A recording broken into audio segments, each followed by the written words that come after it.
अस्सलाम वालेकुम। हकीकत की तलाश में खुश आमदीद। अपनी आज की इस वीडियो में हम दुआ की ताकत को बयान करेंगे कि किस तरह से दुआ इंसान की तकदीर बदल सकती है। शुरू करने से पहले मैं चाहूँगा कि आप हमारे चैनल को सब्सक्राइब करें और बेल के बटन को दबाएं ताकि आपको हमारी नई वीडियो का नोटिफिकेशन मिलता रहे। आजकल अक्सर लोगों को ये शिकायत है कि उनकी दुआ पूरी नहीं होती।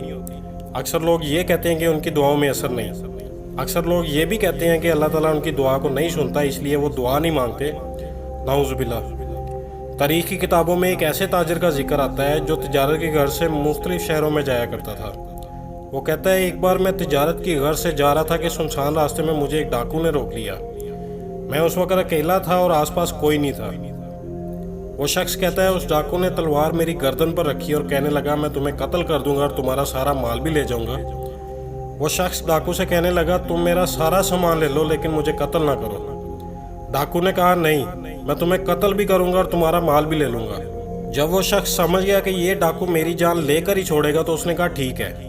उस शख्स ने कहा, ठीक है, तुम मेरा माल भी ले लेना और मुझे कत्ल भी कर देना, लेकिन इससे पहले मुझे सिर्फ एक काम करने की मोहलत दे दो। डाकू ने कहा, जो तुम्हारे जी में आए वो करो, फिर उसके बाद मैं तुम्हें ज़रूर कत्ल करूंगा। उस शख्स ने कहा, मुझे सिर्फ 2 रकात नमाज पढ़ने दो। वो डाकू मान गया। उस शख्स ने 1 रकात नमाज अदा की। फिर जब दूसरी रकात के बाद सजदे में गया, हजूर पाक सल्लल्लाहु अलैहि वसल्लम फरमाते हैं कि जब तुम सजदे में होते हो तो उस वक़्त अल्लाह ताला के करीब तर होते हो। सो उस शख्स ने सजदे में दुआ मांगी जो 3 हिस्सों पर मुश्तमिल थी।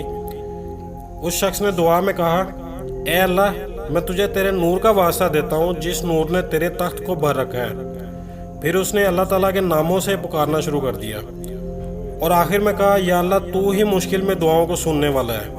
या अल्लाह, तू ही सबकी मुश्किलें आसान करने वाला है। फिर उस शख्स ने कहा, या खुदा, मुझे इस डाकू से बचा। फिर उस शख्स ने 3 बार दोहराया, ओ बचाने वाले मुझे बचा, ओ बचाने वाले मुझे बचा, ओ बचाने वाले मुझे बचा। वो शख्स कहता है, अभी मैंने दुआ पूरी भी नहीं की थी कि मैंने इंतहाई तेज रफ्तार घोड़े की आवाज़ सुनी। उस घोड़े पर एक जंगजू बैठा था जिसने अपने चेहरे को ढांप रखा था। तलवार उसके सीधे हाथ में थी। इससे पहले कि वो डाकू संभल पाता, वो सवार ने पलक झपकते में उसका गला काट दिया। वो शख्स नमाज से उठा और उसकी ज़िंदगी बचाने वाले शख्स को गले से लगा लिया। वो कहने लगा कि अल्लाह ताला की रहमत तुम पर नाजिल हो, तुम कौन और कहाँ से आए हो? दूसरे शख्स ने कहा, मैं चौथे आसमान से आया फरिश्ता हूँ। तुमने दुआ का पहला हिस्सा पूरा किया तो हम तमाम फरिश्ते उस दुआ को आसमान पर सुन रहे थे। जब तुमने दुआ का दूसरा हिस्सा पूरा किया तो आसमान कांपने लगा। जब तुम दुआ के तीसरे हिस्से में थे तो फरिश्ते दौड़कर अल्लाह ताला की बारगाह में जाने लगे, लेकिन मैं सबसे पहले पहुंच गया और कहा, ए अल्लाह, मुझे भेज के मैं तेरे हुक्म से इस शख्स की जान बचाऊं। ये कहकर वो फरिश्ता गायब हो गया। जब भी कोई इंसान अल्लाह ताला से दुआ मांगता है तो वो ज़रूर सुनता है। दिल में बोगस, हसद, ज़ुबान पर झूठ की स्याही, पेट में हराम लिए अल्लाह ताला क्यों हमारी दुआ सुनेगा? दुआएं असर रखती हैं। दुआएं ज़रूर पूरी होती हैं जब हमारी रूह, हमारा जिस्म पाक होगा।